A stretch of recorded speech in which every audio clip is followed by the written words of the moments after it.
स्वर्ण मंदिर की भूमि अमृतसर एक ऐसा स्थान जो हर कदम पर इतिहास को सामने लाता है, पंजाब के शीर्ष पर्यटन स्थलों में से एक है। यह माझा क्षेत्र में स्थित है और अमृतसर जिले के प्रशासनिक केंद्र के रूप में कार्य करता है। सिखों के प्रमुख पूजा स्थल के रूप में इसका बहुत बड़ा पौराणिक और ऐतिहासिक महत्व है। पौराणिक कथाओं के इस संग्रह में अमृतसर के प्रसिद्ध दुख भंजनी बेरी की कहानी भी शामिल है। स्वर्ण मंदिर परिसर में एक प्रतिष्ठित वृक्ष जो बहुत ऊंचा खड़ा है। अगर श्रद्धालु पवित्र जल में स्नान करना चाहते हैं तो वे इस वृक्ष को अपना सम्मान देते हैं। स्वर्ण मंदिर में आने वाले लोगों का मानना है कि ऐसा करने से उन्हें पवित्र वृक्ष का आशीर्वाद मिलेगा और उनकी बीमारियां दूर हो जाएंगी। दुख भंजनी बेरी वृक्ष के नाम से जाना जाने वाला एक प्राचीन बेर का पेड़ सिख संस्कृति में पूजनीय है और कहा जाता है कि इसमें अद्भुत उपचार शक्तियां हैं। यह पेड़ अमृत सरोवर के पूर्वी किनारे पर स्वर्ण मंदिर परिसर में स्थित है। दुख भंजनी एक मुहावरा है जिसका अर्थ है दुख का उन्मूलन करने वाला। सिखों के मन में इस 400 साल पुराने बेर के पेड़ के लिए बहुत सम्मान है। ऐसा माना जाता है कि पहले सिख गुरु नानक ने इस पवित्र स्थान पर वाहे गुरु की भक्ति में गुरबानी का पाठ करते हुए झपकी ली थी। ऐसा माना जाता है कि चौथे सिख गुरु रामदास जी द्वारा अमृतसर के निर्माण में इसकी महत्वपूर्ण भूमिका थी। दुख भंजनी बेरी श्री हरमंदिर साहिब परिसर में बीबी रजनी जी से जुड़ा एक ऐतिहासिक बेरी का पेड़ है। बीबी रजनी दुनी चंद खत्री की बेटी थीं, जो पट्टी कस्बे के एक अमीर जमींदार थे। दुनी चंद की 5 बेटियां थीं। सभी सुंदर और प्रतिभाशाली थीं। दुनी चंद को बहुत अहंकार था और एक दिन उसने अपनी बेटियों से पूछा, मुझे बताओ कि तुम्हें भोजन और आश्रय कौन देता है। बड़ी चारों बेटियों ने सहजता से कहा कि उनके पिता उन्हें सब कुछ प्रदान कर रहे हैं। लेकिन सबसे छोटी बेटी बीबी रजनी ने कहा, भगवान ही सबका भरण पोषण करता है।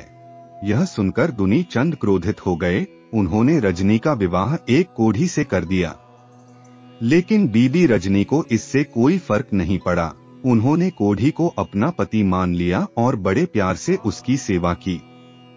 एक दिन बीबी रजनी के पति ने उनसे कहा कि वे उन्हें किसी धार्मिक स्थल पर ले जाएं ताकि वे मोक्ष प्राप्त कर सकें और अपने दुखों का अंत कर सकें। बीबी रजनी ने एक टोकरी खरीदी, अपने पति को उसमें बिठाया और उन्हें अपने सिर पर उठाकर कई तीर्थ स्थलों पर ले गईं ताकि वे उनकी बीमारी से मुक्ति पा सकें। दुर्भाग्य से उसकी हालत में कोई सुधार न आया। उस समय श्री गुरु रामदास साहिब जी अमृतसर में एक नई बस्ती का निर्माण कर रहे थे।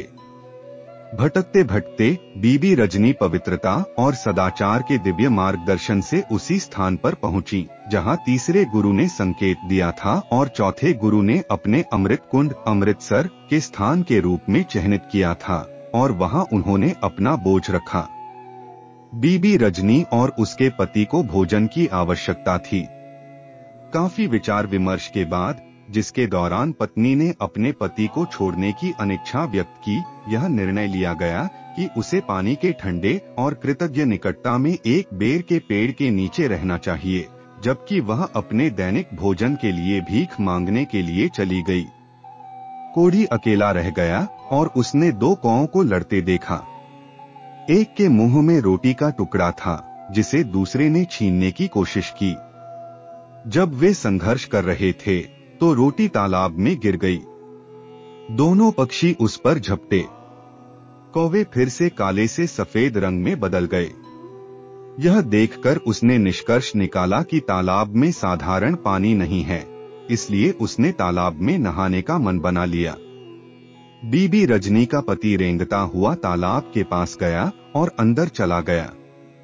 जब वह बाहर आया तो उसे आश्चर्य हुआ कि वह स्वस्थ हो गया है। वह अब कोढ़ी नहीं रहा। वह एक युवा की तरह चलने लगा और फिर से बेर के पेड़ की छाया में बैठ गया। जब बीबी रजनी लंगर से लौटी तो वह अपने पति को पहचान नहीं पाई। वहां पहुंचते ही उसकी घबराहट की कोई सीमा नहीं थी। अपने सामने खड़े आदमी के पूर्ण आकार में बीबी रजनी अपने पति को नहीं पहचान पाई, जो हाल ही में अपंग और अपंग कोढ़ी बना था, और वह क्रोधित सद्गुणों के साथ उसके आलिंगन से दूर हो गई। उसके पति ने अपने कायापलट का कारण समझाने की व्यर्थ कोशिश की। उसने आंसू और शापों के साथ उसकी कहानी को बाधित किया। बीबी रजनी का मानना था कि उसके सामने जो अजनबी था उसने उसके पति को मार डाला था और अब उसकी बेबसी और शोक में खुद को एक अपवित्र प्रेमी के रूप में पेश कर रहा है। पति पत्नी के बीच झगड़ा जारी रहा। उसने उसके बयानों को मानने से इनकार कर दिया और वह अपनी पत्नी की अविश्वसनीयता पर शर्मिंदा महसूस कर रहा था। विरोध और तर्क का उस पर कोई असर नहीं हुआ और स्त्री हठ ने अस्थायी रूप से जीत हासिल कर ली। निरंतर प्रार्थनाओं और दैवीय प्रतिशोध की आशंकाओं के साथ बीबी रजनी उस व्यक्ति के पास से भाग निकली जिसे वह इतनी बड़ी क्रूरता का दोषी मानती थी, ताकि वह अपने प्रिय कोढ़ी के लिए किसी सुदूर और सुनसान एकांत में शोक मना सके।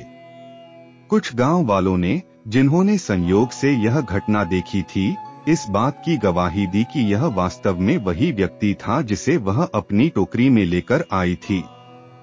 बीबी रजनी अभी भी सशंकित थी। इस पर गांव वालों ने उसे बताया कि गुरु रामदास, भगवान के एक प्रसिद्ध संत, पास ही एक पेड़ के नीचे बैठे हैं और यदि वह उनके पास जाए तो वे उसकी शंका का समाधान कर देंगे। तदनुसार बीबी रजनी और उनके पति गुरु रामदास के समक्ष उपस्थित हुए। बधाई के बाद बीबी रजनी ने कहा, मैं एक पुण्यात्मा महिला हूँ। मैंने अपने कोढ़ी पति को यहाँ छोड़ दिया और वह गायब हो गया है। यह आदमी, जिसे मैं नहीं जानती, दावा करता है कि वह वही है, लेकिन मुझे लगता है कि वह कोई धोखेबाज व्यक्ति है जो मेरे सद्गुणों पर षड्यंत्र कर रहा है। मुझे नहीं लगता कि इस पानी के कुंड में वह असाधारण प्रभाव है जैसा कि वह दावा करता है। गुरु रामदास मुस्कुराए और बोले, आप कहते हैं कि इस कुंड में ऐसा कोई प्रभाव नहीं है। वास्तव में यह सभी तीर्थस्थलों में सर्वोच्च है। यदि आप इस पर विश्वास नहीं करते हैं तो देखें कि इस व्यक्ति की एक उंगली कुष्ठ रोग से पीड़ित है। उसे अपनी उंगली पानी में डुबाने दें और आप परिणाम देखेंगे। और जो कोई भी इस कुंड में स्नान करेगा, उसकी घायल आत्मा के लिए मरहम मिलेगा। दिवंगत कोढ़ी अपंग ने अपनी उंगली पानी में डाली और वह तुरंत ठीक हो गई। बीबी रजनी को पूरा यकीन हो गया कि यह वास्तव में उनके पति थे जिन्होंने उनसे बात की थी और यह कुंड चमत्कारी गुणों से भरपूर था। बेर का पेड़ जो आज भी उसी स्थान पर है, वह वही है जिसके नीचे उन्होंने अपने अपंग पति को छोड़ा था। जिस पेड़ के नीचे कोढ़ी बैठा था उसे दुख भंजनी बेरी के नाम से जाना जाने लगा, क्योंकि ऐसा कहा जाता है कि यह लोगों के दर्द और पीड़ा को दूर करता है। हर दिन हजारों लोग बेरी के पास अमृतसर सरोवर में प्रवेश करते हैं। गुरु के दयालु कार्यों के माध्यम से वैवाहिक मेल मिलाप के बाद वफादार दंपति ने सिख धर्म अपना लिया और पूर्व कोढ़ी और अपंग ने तालाब को बड़ा करने, उसमें उतरने वाली सीढ़ियां बनाने तथा उसके किनारों पर दिव्य स्तुति और प्रार्थना के लिए भव्य इमारतें खड़ी करने में उनकी सहायता की, जो पानी की चमत्कारिक खोज और उसके और भी अधिक चमत्कारिक गुणों के योग्य थीं। गुरु रामदास के सिख इस चमत्कार में गुरु की भागीदारी देखकर बहुत खुश हुए और पट्टी के कारदार बीबी रजनी के पिता को यह सुनकर बहुत आश्चर्य हुआ। दुनी चंद अपनी बेटी को फिर से देखकर और उसके पति को सामान्य मानव रूप और शक्ति में वापस देखकर बहुत खुश हुए। उन्होंने गुरु को ईश्वर का सच्चा संत माना, उन्हें प्रसाद चढ़ाया और उनके सामने नतमस्तक हुए। दुनी चंद को अपनी पिछली दुष्टता पर शर्म आई। कोई बेटा न होने के कारण दुनी चंद ने अपने पूरी तरह स्वस्थ हो चुके दामाद को गोद ले लिया। दुनी चंद ने अपनी सारी संपत्ति अपने दामाद को सौंप दी। वह गुरु की सेवा करने चला गया और खुद को उनके निर्देश और आध्यात्मिक संरक्षण में रख लिया। गुरु रामदास ने अपने सिखों और बाबा बुढ़ा जी को बताया कि यह तालाब वही पवित्र स्थान है जिसके बारे में गुरु अमरदास जी ने भविष्यवाणी की थी। समय के साथ एक बड़े सरोवर पर काम शुरू हुआ जिसका नाम अमृतसर रखा गया। गुरु रामदास ने अपने सभी सिखों को बाबा बुढ़ा की देखरेख में काम में शामिल होने के लिए प्रेरित किया और उनकी सहायता के लिए मजदूरों को नियुक्त किया। पहला सरोवर अमृतसर नहीं था बल्कि संतोखसर था।